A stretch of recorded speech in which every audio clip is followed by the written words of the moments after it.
Wararka naga soo gaaraya gobolka Bari ayaa sheegaya in saaka howlgal weyn ay qaadeen ciidamada ammaanka ee Puntland kaasi oo lagu beegsaday fariisimo ay Daacish ku lahaayeen gobolka Bari qaasatan buuraleyda Calmiskaad kuna yaala aagga buuraha Calmiskaad.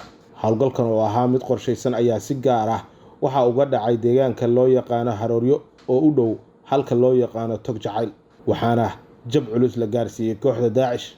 Qoraal kooban oo ka soo baxay taliska howlgalka ciribtirka argagixisada ee Puntland ayaa waxaa lagu sheegay in maleeshiyaadka kooxda dhegta dhiigga loo daray isla markaana dhimasho iyo dhaawac la gaarsiiyay oo howlgalka ay saaka ay ku qaadeen ciidamada ammaanka ee Puntland ay kaga laayeen xubno badan oo ka tirsan ururka argagixisada ee Daacish. Ciidanku waxa ay mar kale dhegta dhiigga u dareen argagixisada Daacish deegaanka loo yaqaan Harooryo qaasatan Tog Jacayl oo ah buuraleyda Calmiskaad ayaa lagu yiri qoraalka taliska. Sidoo kale waxaa la sii raaciyay in meydad badan ay ka carareen xubnaha Daacish ee ku sugan deegaanka Harooryo oo ah halka lagu beegsaday maleeshiyaadka. Saaka meydkooda ayaa argagixisada meel walba yaala oo daadsan Harooryo, Tog Jacayl, buuraha Calmiskaad intaba waxaa daadsan meydadka kooxda argagixisada ah ee Daacish. Sidaas ayaa lagu yiri war-saxaafadeedka ka soo baxay taliska ciidanka Puntland.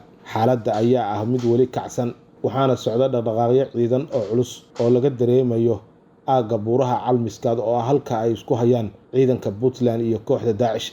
Howlgalkan ayaa waxaa ka horeeyay weerar kale oo dhinaca cirka ah oo Isniintii lagu beegsaday Daacish loogana dilay ilaa 13 dagaalyahan oo ajaanib ah sida ay Puntland shaacisay. Duqeynta ayaa lagu garaacay saldhigyo ay kooxda argagixisadu ku dhuumaaleysanaysay, wuxuuna qayb ka ahaa howlgalka socda ee ka dhanka ah kooxda argagixisada oo la fuliyay 24 saac ee la soo dhaafay sida ay sheegeen saraakiisha dhinaca amniga ee gobolka Bari.